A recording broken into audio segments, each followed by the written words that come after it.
eu sou a Yá e você tá no Literatura Yá. Pro primeiro vídeo do canal, vamos ler A Batalha do Apocalipse de Eduardo Spohr. Parte 1. Vingadora Sagrada. Prólogo. Desavam o monte da consagração em dias atuais. Certo dia, o arcanjo Uziel, cansado daquela esfera infectável, resolveu galgar o monte de Savon e afrontar seu irmão. Armou-se de sua espada de fogo, vestiu uma armadura dourada e tomou a longa escadaria de mármore que levava à construção de pedra no topo do morro. Ao fim dos degraus, o santuário do alvorecer parecia meio oculto pelas nuvens geladas. Um aposento imponente, erguido por largas colunas redondas. Uma forte luz azulada coruscava em seu interior, um brilho que o arcanjo acreditava ser as emanações do próprio Deus. Mesmo através de seu elmo polido, que completava o conjunto da bela couraça,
Suas chamas cresceram e a luz do fogo sagrado refletiu nos olhos castanhos do príncipe. Uziel sentiu vontade de fugir ante a majestade do inimigo, mas sua pujança o motivou ao combate. Então é verdade, não é? É verdade o que Gabriel disse aos seus anjos. Mas antes que Uziel terminasse, Miguel alçou o voo, abriu as asas e desceu para ferir o irmão com um golpe violento de espada. Ofuscado pelo brilho do sol, o visitante quase não se esquivou, mas conseguiu rolar para o lado num instante preciso. Um estrondo titânico abalou a montanha e a lâmina flamejante tocou a escadaria de mármore, abrindo uma fenda larga no solo. O invasor teria caído pela encosta do morro, não tivesse deixado em reflexo. Ascendeu às alturas e em seguida mergulhou, aterrissando em um sítio acima do guardião, muito perto da passagem ao santuário. Dando as costas ao perigo, disparou para dentro do templo, subestimando a potência de seu algoz. Mesmo entendendo que jamais venceria o impiedoso vigia, Uziel continuou em sua trilha. Queria entrar no santuário do alvorecer e vislumbrar a face do Onipotente. Só mais uma vez, nem que isso lhe custasse a vida. Se o Altíssimo estivesse realmente adormecido, ele teria obtido a resposta que procurava, de que a sua luta ao lado do arcanjo Miguel tinha sido legítima. Mas e se nada encontrasse? E se Yahweh não estivesse deitado em Tissafon? Essa hipótese o apavorava, mas ainda assim pareceria feliz, sabendo que desafiaria seu tirânico irmão, mesmo que num derradeiro momento. Teria, então, se redimido de todas as matanças, de todas as catástrofes que promovera, de todos os cataclismos que comandara. Correndo e voando, ele pulou para o interior do edifício, venceu as colunas e ultrapassou o umbral da entrada. Uma luz intensa confundiu seus sentidos, mas logo a vista se adaptou à claridade. No centro do grande aposento surgiu um pedestal trabalhado, e sobre ele descansava um livro grosso, de aparência antiga, escrito por dentro e por fora. Aquele era o livro da vida, um magnífico artefato deixado ao príncipe dos anjos pelo próprio Deus, e que relatava em detalhes toda a história do sétimo dia, desde a criação do homem até o crepúsculo dos tempos. Estava marcado com o código secreto dos Malaquins, um idioma anterior à aurora do mundo. Miguel nunca deixava que qualquer um se aproximasse do tomo, e sua obsessão pelo objeto chegava a ser psicótica. Quando percebeu o que se passava, Uziel sentiu as costas rasgarem um corte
Você nos enganou por todos esses anos, príncipe celeste, acusou.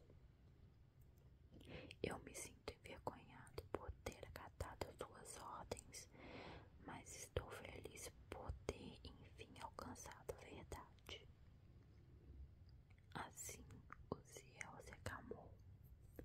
A vida o estava deixando, mas ele havia cumprido sua missão. Agora, sua essência vital poderia finalmente se dissipar e regressar ao ventre do infinito. Pronto para execução, Miguel deteve a espada por mais um segundo.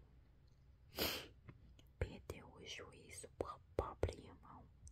Se preferisse esperar só mais um pouco, não estaria agora estendido nesse piso gelado. A roda do tempo não tardará a anunciar o apocalipse. Assim está escrito, completou o fatalista. Então o príncipe levantou sua lâmina e Uziel aguardou a sentença. Não me tome por louco, acrescentou o arcanjo Miguel. Inesperado discurso. Antes que morra, quero que saiba que só digo a verdade e faço tudo pelo bem da criação. Deus está adormecido, e se você não o encontrou quando entrou nessa sala, pausou em seguida atacou com a espada, perfurando o estômago do moribundo. É porque não teve a dignidade de olhar para trás. Quando a arma encravou, o invasor se contorceu em espasmos de dor. Miguel trespassara seu peito, a parte mais sensível da anatomia angélica, onde está concentrada toda a essência celeste, toda energia sagrada, todo o poder da aura pulsante. Com uma mão, o príncipe despedaçou a couraça e com a outra arrancou o coração do irmão. Uma luminosidade mística envolveu o cadáver e o corpo se dispersou em vibrações cintilantes. E esse foi o fim do arcanjo Uziel, patrono da casta dos querubins. Vitorioso, Miguel se aproximou do pedestal onde repousava o livro fechado. Deslizou os dedos sobre as inscrições e sublinhou com os olhos os caracteres marcados. Virou-se para trás, para a nave do templo, agora vazia. Então voltou a atenção ao tomo sagrado. Com um misto de seriedade e loucura, o arcanjo falou num sussurro. Concordo com você em um ponto, irmão. Chegou o dia de Deus despertar de seu sono.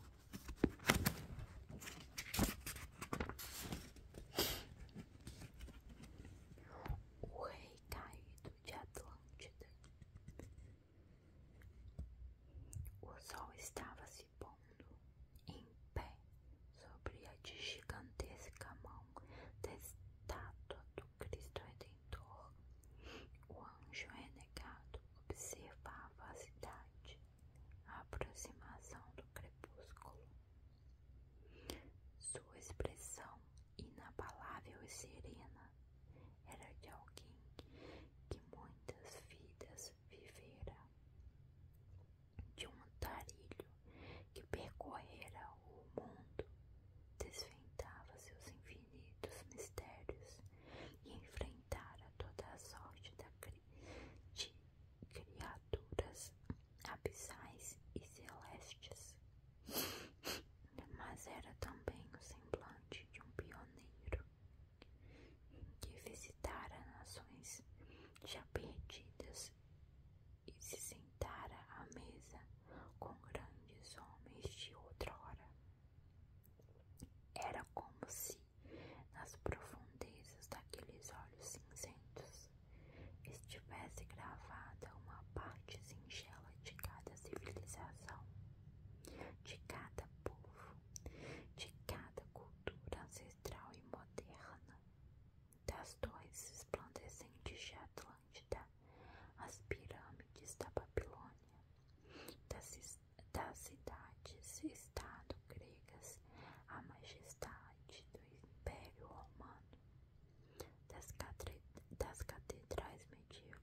seja breve. O tempo corre. O rei caído sorriu. Aquele era um antigo Ablon, sem dúvida. Seu bom camarada que às vezes o visitava em Atlântida e se sentava ao banquete nos dias festivos. O general não havia mudado. Orion o admirava porque, apesar das provações, das perdas e perseguições, ele não se esquecera dos verdadeiros valores.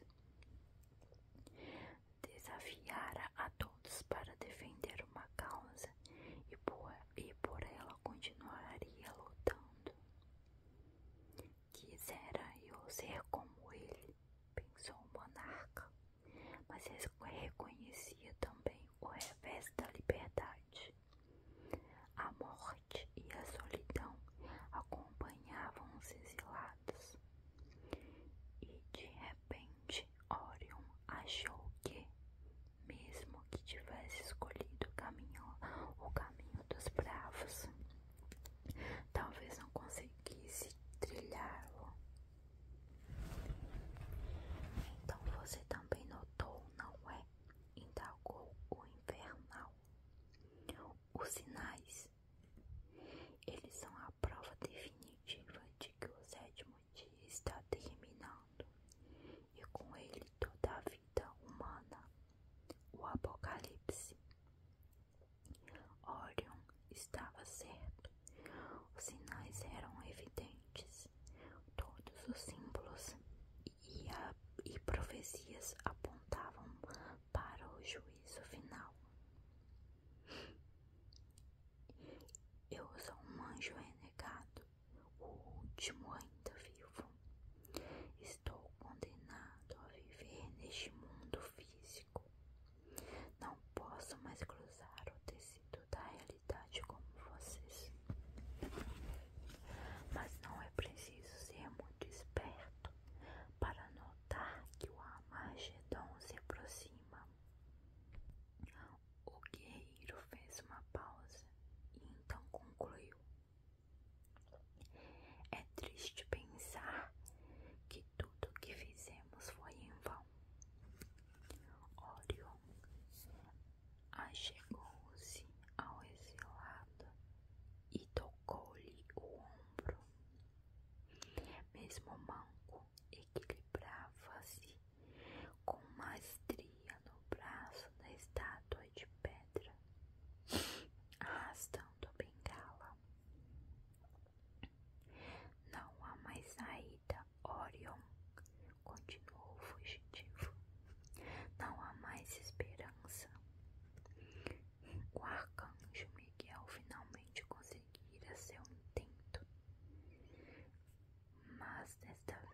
mas é que melhor conhece as fraquezas do tirânico Miguel.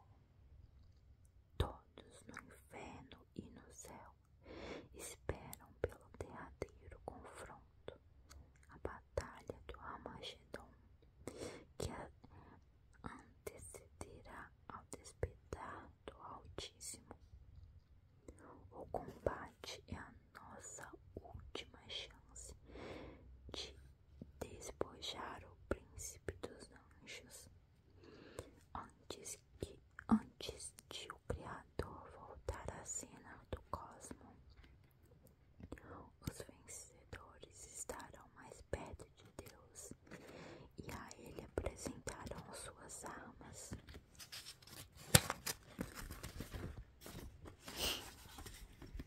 Quando Yahweh acordar, punirá os perversos, e não há dúvida de que Miguel será o primeiro a ser condenado por ter usado a palavra do Altíssimo para justificar tantos massacres.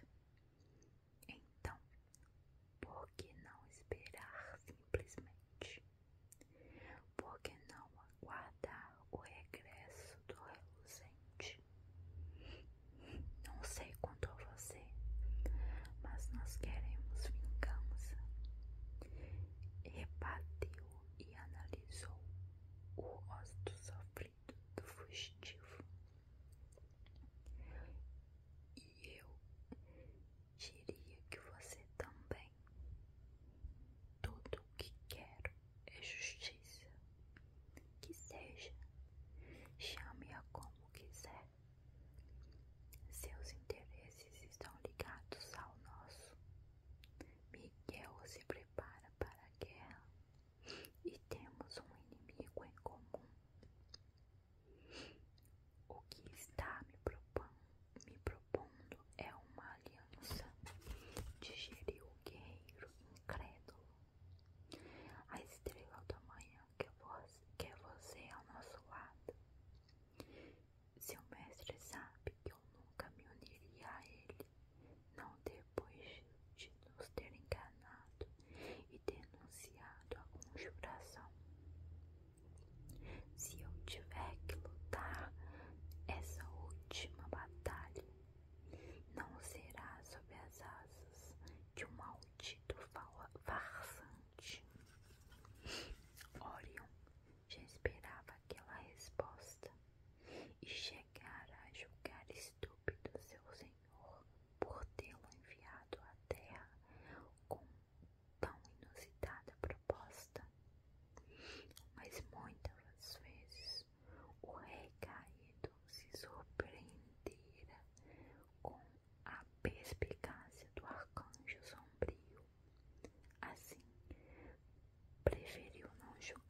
Gehenna, a estrela da manhã, governou, até que fosse expulsa pelo arcanjo Miguel.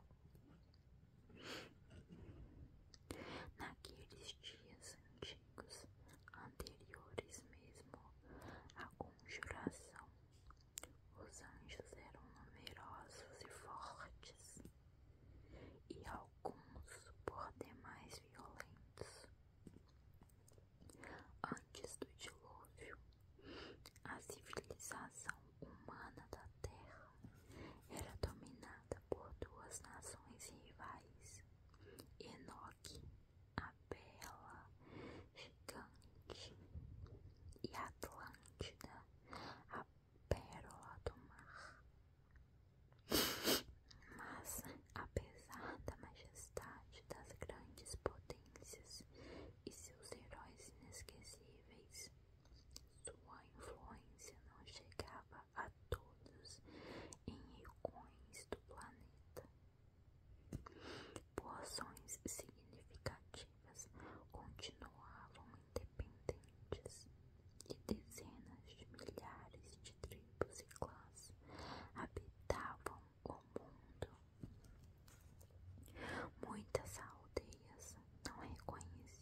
terra.